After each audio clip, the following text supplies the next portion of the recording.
स्वागत है आप सभी का साप्ताहिक राशिफल में कुंभ राशि के लिए, जिसमें हम बात करने जा रहे हैं 29 सितंबर से लेकर और 5 अक्टूबर तक कुंभ राशि और कुंभ लगन का समय कैसा रहने वाला है। देखिए, जब भी साप्ताहिक राशिफल की बात करते हैं तो मून बहुत ज्यादा इंपॉर्टेंट है। आपके खुद के प्लैनेट शनि हैं और चंद्रमा लगभग हर 2-2.25 दिन में अपना स्थान परिवर्तन करते हैं।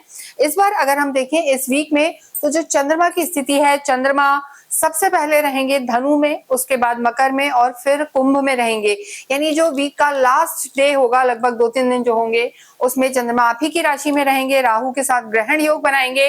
लेकिन अगर यहाँ पर हम देखेंगे, जब भी चंद्रमा चौथे, 8वें, 12वें भाव में होते हैं तो बहुत ज्यादा अच्छे परिणाम नहीं देते, कमजोर हो जाते हैं। तो यहाँ भी 2 अक्टूबर और 3 अक्टूबर को आपको विशेष ध्यान रखने की जरूरत है। 2 एंड 3 अक्टूबर को यहाँ पर चंद्रमा आपके 12th हाउस में रहेंगे, त्रिक भाव में आ जाएंगे और यहाँ कहीं ना कहीं वो आपकी लाइफ को एडवर्स नेगेटिव वे में इफेक्ट कर सकते हैं। तो कोई भी डिसीजन हो वो आपको सोच समझ कर लेना है। बहुत खास वीक रहने वाला है। इसमें दुर्गा अष्टमी, दुर्गा नवमी और दशहरा भी रहेगा। क्या रेमेडीज आपको फॉलो करनी है हम आपको बताएंगे, जुड़े रहें हमारे साथ। देखिए, अगर यहाँ हम स्वास्थ्य की बात करें तो उससे पहले एक और चीज हम आपको बताएंगे कि इस वीक में यहाँ पर एक और प्लैनेट जो है अपना स्थान परिवर्तन कर रहे हैं। बुध है और बुध इस समय स्वग्रही होकर चल रहे हैं। ये 3 तारीख को यहाँ से परिवर्तित होंगे और ये आपके भाग्य में प्रवेश कर जाएंगे। देखिए, शनि आपके खुद के लॉर्ड हैं और जो बुध मरकरी हैं, उनसे जो हम कहेंगे कि आपका तालमेल अच्छा रहता है। बुध आपके परम मित्र होते हैं, तो आपके परम मित्र का और मित्र की ही राशि में बुध का भाग्य में प्रवेश यहाँ पर कुंभ राशि के लिए अच्छे परिणाम देने वाला होगा। देखिए, वैसे भी जो बुध की स्थिति है, यानी ये आपके लॉर्ड हैं त्रिकोण के, यानी पंचम भाव के स्वामी हैं, अष्टम के भी हैं। तो किन चीजों का ध्यान रखना है ये हम आपको बताएंगे। लेकिन मंगल और बुध दोनों साथ रहेंगे, आपके इंटेलेक्ट को और एनर्जी को बहुत बढ़ाने वाले हैं। तो इसे आपको सदुपयोग करना है, आपको कामों में लगाना है, तो आपको परिणाम इसके अच्छे मिलने वाले हैं।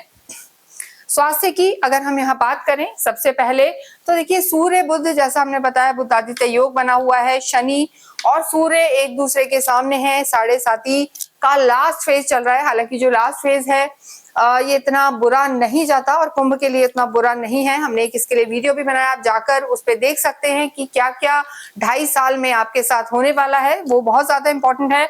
और देखिए, शनि जिस भाव में बैठे हैं, यहाँ पर थोड़ा सा आपको हम कहेंगे दांतों की दिक्कत आ सकती है या माउथ में कोई ना कोई इन्फेक्शन यहाँ पर रह सकता है। इसके अलावा थोड़ा सा आपका स्टमक डिस्टर्ब रह सकता है। स्पेशली 2 अक्टूबर और 3 अक्टूबर को आपको ध्यान रख के चलना है कि आपको कहीं ना कहीं कोई ना कोई हेल्थ इशू आ सकता है, थोड़ी सी इम्यूनिटी वीक रह सकती है।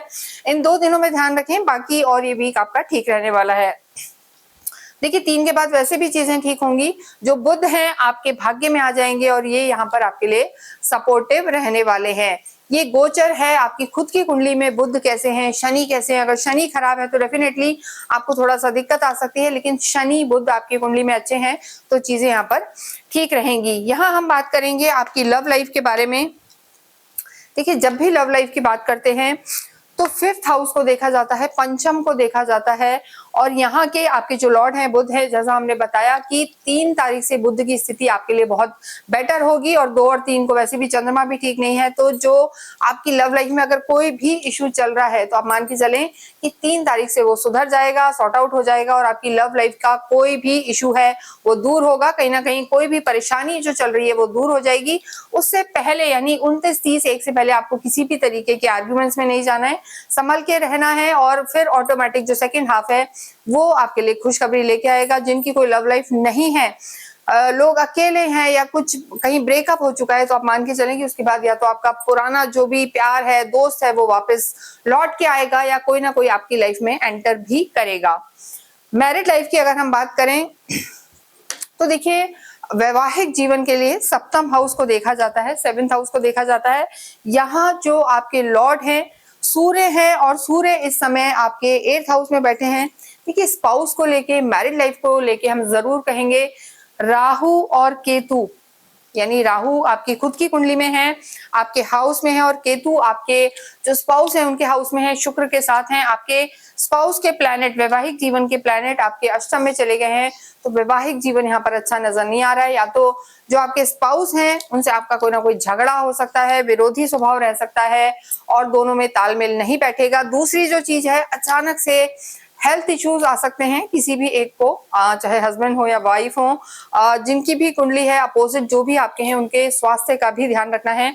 खुद की भी यहाँ पर आपकी एंजाइटी बढ़ी हुई रहेगी क्योंकि राहु अभी भी आप ही की राशि में है, तो यहाँ पर एकदम से आपका जो टेम्परामेंट है ट्रिगर हो सकता है। आप किसी को कटु वचन बोल सकते हैं, स्पेशली मैरिड लाइफ में आपको यहाँ ध्यान रखने की जरूरत है। लेकिन देखिए एक चीज अच्छी है कि जो शुक्र है इस समय लव और रोमांस के कारक, वो जरूर आपके जो है हम कहेंगे लगन को देख रहे हैं, तो वो स्थिति आपके लिए बेटर बनी हुई है। तो थोड़ा सा पहले से यहाँ पर लव लाइफ सुधरती हुई नजर आ रही है, मैरिड लाइफ भी सुधरती हुई नजर आ रही है, थोड़े से रोमांटिक रहेंगे और जो सेकेंड हाफ है इस वीक का वो अच्छा रहेगा। तो कोई भी वैवाहिक जीवन को लेकर डिसीजन लेना हो 2 और 3 तारीख को नहीं करना, 4 और 5 आपके लिए अच्छी रहेगी। तो इसमें आर्ग्यूमेंट से जरूर आपको बचना है ये हम कहेंगे, और किसी भी नए रिश्ते में बहुत जल्दी नहीं जाना, यानी इंपल्सिव डिसीजन आपको नहीं लेना है। नेक्स्ट हम देखेंगे आपके कार्य क्षेत्र की बात।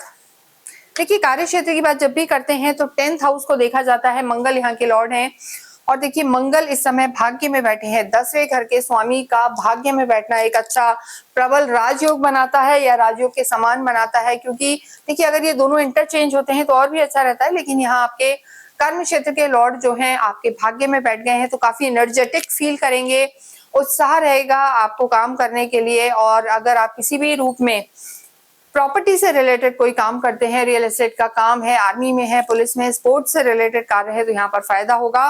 3 तारीख से ही बुध भी यहाँ प्रवेश कर जाएंगे, और जब बुध यहाँ प्रवेश करेंगे, देखिए मंगल और बुध की नहीं पटेगी, लेकिन धन की दृष्टि से ये समय आपके लिए अच्छा रहने वाला है, और काफी आपका जो इंटेलेक्ट है वो जाग जाएगा, काफी शार्प माइंडेड हो जाएंगे, और आपकी वाणी भी काफी इंप्रेसिव होगी। तो कुंभ राशि के लिए हम कहेंगे कि ये समय पूरा अच्छा रहने वाला है, किसी भी तरीके की कोई परेशानी कार्य क्षेत्र को लेकर नहीं आ रही है। आपके जो धन भाव के लॉर्ड हैं उनकी स्थिति भी यहाँ पर अच्छी बनी हुई है। धन भाव के लॉर्ड आपके त्रिकोण में हैं, अतिचारी अवस्था में हैं, उदित अवस्था में है, स्पीड बहुत बढ़ी हुई है, तो पैसा आपको आता रहेगा, पैसे की दृष्टि से दिक्कत नहीं है।